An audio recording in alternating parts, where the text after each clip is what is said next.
সবাইকে নমস্কার, আদাব এবং আসসালামু আলাইকুম। হিস্ট্রি অফ ইংলিশ লিটারেচারের যে 8টি যুগ আছে সেই 8টি যুগ নিয়ে আজকে আমরা কথা বলবো। তো এই 8টি যুগ অনেকের পড়া আছে এবং অনেকের পড়া নেই। তো যাদের পড়া নেই তারা একটু সুন্দর করে এই 8টি যুগ পড়ে রাখবেন, এবং যদি এলোমেলো হয়ে যায়, অর্থাৎ আপনার যুগের নামগুলি যদি লিস্ট আকারে বা সিরিয়াল আকারে মনে না থাকে, তাহলে সেই সিরিয়াল অনুযায়ী অর্থাৎ লিস্ট অনুযায়ী আপনি কিভাবে মনে রাখবেন, আজকে সেই টেকনিকটাই আমি আপনাদেরকে দেখাবো। তো চলুন, কিভাবে আমরা মনে রাখতে পারি সেটি একটু আমরা দেখে নেই। তো এখানে একটা গল্প পড়বো আমরা। গল্পটির নাম হচ্ছে ভালোবাসার শেষ চিঠি ও স্মৃতি। তো এখানে একটা মেয়ে আছে, মেয়েটির নাম হচ্ছে রেনা, এবং এই রেনাকে ভালোবাসতো চারজন বয়স্ক তরুণ। তো বয়স্ক তরুণ বলতে বৃদ্ধ চারজন যুবক। তো এখানে একটা গল্প আছে, গল্পটা আমরা একটু পড়ার চেষ্টা করি। তো প্রতিদিনই একদল বয়স্ক ইংরেজ যুবক পুরান ঢাকার পার্কের মধ্যে জড়ো হয়। তো এই যে বাম পাশে আমরা দেখতে পাচ্ছি, মানে চারজন যুবক, এরা প্রত্যেকদিন সকালবেলা এখানে আসতো, মর্নিং ওয়াক করতো, এবং এরপরে পত্রিকা পড়তো, কেউ চা খেত, এবং কেউ বা এক্সারসাইজ করতো আর কি। তো এভাবে এরা এখানে জড়ো হতো।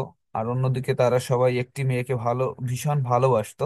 তো ভালোবাসে, এবং সেই ভালোবাসার যে মেয়েটির নাম, তার নাম হচ্ছে রেনা। চারজনই, এই যে যে চারজন আছে, চারজনই মোটামুটি রেনাকে পছন্দ করতো। তো রেনা তাদের জীবনের কল্পনার রানী, কিন্তু বাস্তবে রেনা ছিল এক যুবতী, অল্প বয়সী, রূপে গুণে অতুলনীয়, অতুলনীয় একটা মেয়ে। এক মায়াবতী, যাকে দেখলে মোটামুটি একটু মায়া মায়া লাগে। তো সে এবং এই মায়া মায়া লাগার পিছনে আরো বেশ কয়েকটা কারণ আছে। সে হচ্ছে আধুনিক যে পোশাকগুলি আছে সেগুলি পরে, খোলা চুল, মাঝে মাঝে হয়তো বা বেনিও করতো, আর মুখে টোল পড়া হাসি ছিল। সে হাসলে আহ যারা পুরুষ যুবক ছিল তাদের দেখা যেত যে হৃদয় হরণ হয়ে যেত, এরকম একটা ব্যাপার ছিল। তো এ কারণে মোটামুটি সে একটা মহীয়সী আবেশ এখানে তৈরি করতো, এই যে যে রেনা।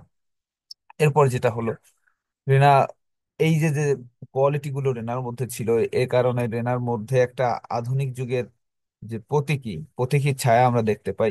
তো প্রতিদিন সকালে পার্কে হাঁটতে আসতো সেই মেয়েটা, যে রেনাও কিন্তু এখানে হাঁটতে আসতো। তো তাকে দেখলে বয়স্ক ইংরেজ যুবকদের মধ্যে যেন রঙিন রংধনুর আওয়াজ জেগে উঠতো। তারা সবাই কল্পনায় রেনাকে বিয়ে করে সুখে সংসারের স্বপ্ন দেখতো। এই যুবকরা রেনার জন্য নিজেদের জীবনের সমস্ত লক্ষ্য ও স্বপ্নকে তার দিকে কেন্দ্রীভূত করছিল।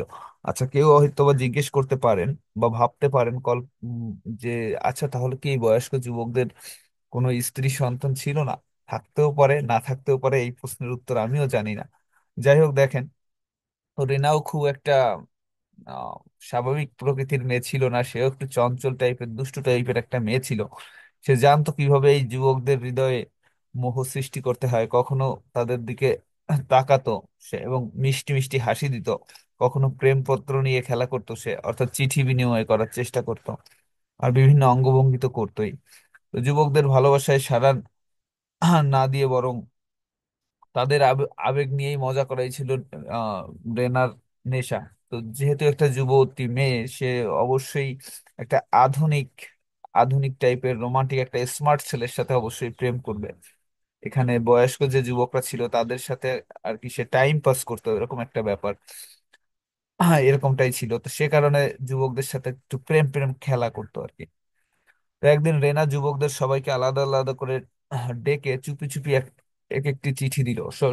যার যে চারজন ছিল, চারজনকে আলাদা আলাদা ভাবে চারজনকেই চিঠি দেয়।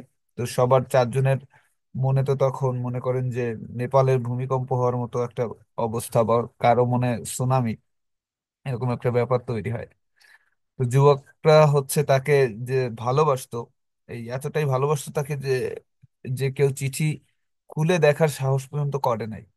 সবাই অপেক্ষায় দিন গুনতে লাগলো যে আসলে চিঠিতে কি আছে। তো 8 দিনের একটা ব্যাপার ছিল।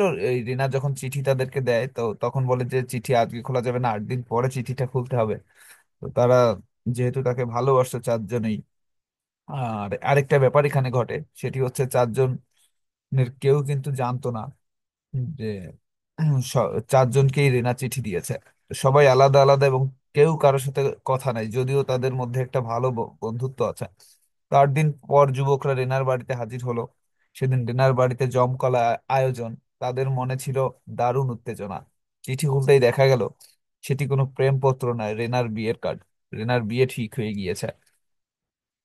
তো বিয়ে ঠিক হওয়ার পরে স্বাভাবিক যে অবস্থাটায় ছিল, তো সেই স্বাভাবিক অবস্থায় আর থাকার কথা না। তো এটা রেনার বিয়ের ছবি। তারপর যে 4 জন যুবক ছিল, তো 4 জনের যুবকের চেহারা দেখেই আপনারা বুঝতে পারছেন যে অবস্থাটা আসলে অ্যাকচুয়ালি কি দাঁড়িয়েছিল। তো যা হবার তা হলো, এবং তারপরে এই খবর শুনে যুবকরা মুষড়ে পড়লো, অর্থাৎ রিনার যে বিয়ে, এটা শুনে তারা প্রথম আবেগে আপ্লুত হয়ে পড়ে। এরপর 4 জনে আবারও এক জায়গায় বসে এবং সিদ্ধান্ত নেয় যে তারা কিছু একটা করবে। তো এই শোক পালন করার পরে হৃদয়ের গভীরে যে দুঃখ, এটি সবাই সয়ে নিল এবং সবাই স্থির করলো যে রেনাকে তারা চিরকাল ভালোবাসবে, তাদের ভালোবাসা কখনো মরে যাবে না।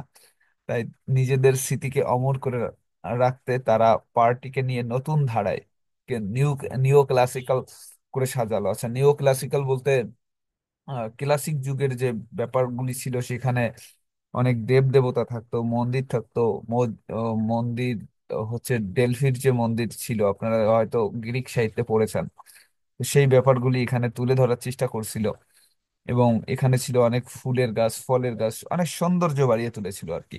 তো একটু রোমান্টিক করেও তুলেছিল। এখানে দেখা যাচ্ছে কোনো কাপেলের মূর্তি বা কাপেলের ওরা বসতে পারে, এরকম কোয়ালিটির অনেক অদ্ভুত অদ্ভুত জিনিস তারা তৈরি করেছিল, শুধু রিনাকে তারা মনে রাখবে বলে, স্মৃতি হিসেবে ধরে রাখবে বলে। তো এতটাই পুরুষের প্রেম ছিল আর কি।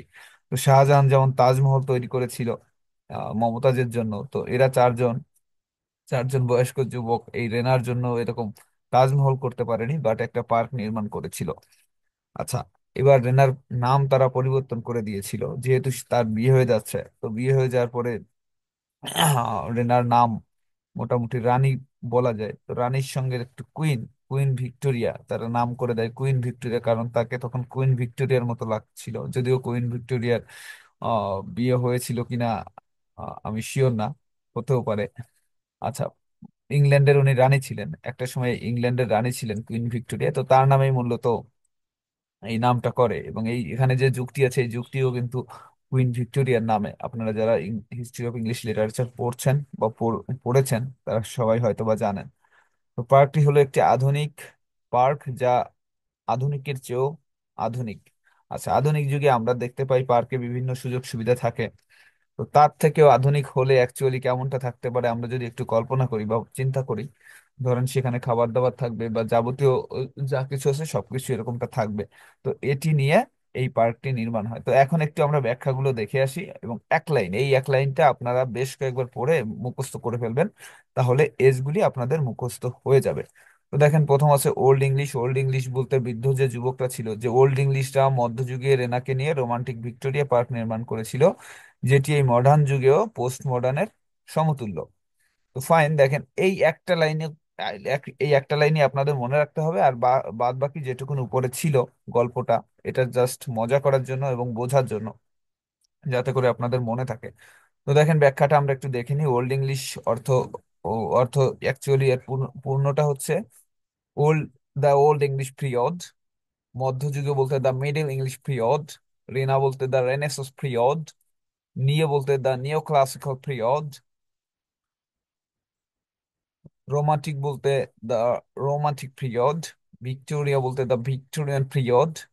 মডার্ন বলতে the modern period. And last post modern বলতে দ্য পোস্ট মডার্ন পিরিয়ড। তো এই হচ্ছে আমাদের আজকের ছোট্ট একটা মনে রাখার যে টেকনিক, রোমান্টিক যুগের কবিদের নাম মনে রাখার টেকনিক। আর আপনারা এই টাইপের ছোট ছোট টেকনিক এবং notes, history of English literature সহ ইংরেজি সাহিত্যে first year, second year, third year, fourth year, masters, এবং এর সাথে যদি গ্রামারও কারো প্রয়োজন হয়, আপনারা প্রত্যেক বর্ষের নোট নিতে পারবেন। এবং তার জন্য প্রত্যেকটি বিষয়ে আপনাদেরকে এরকম আস্তে আস্তে করে পাই টু পাই এভাবে করতে পারবেন। এটা একটু দেরি রোদে পড়তেছে।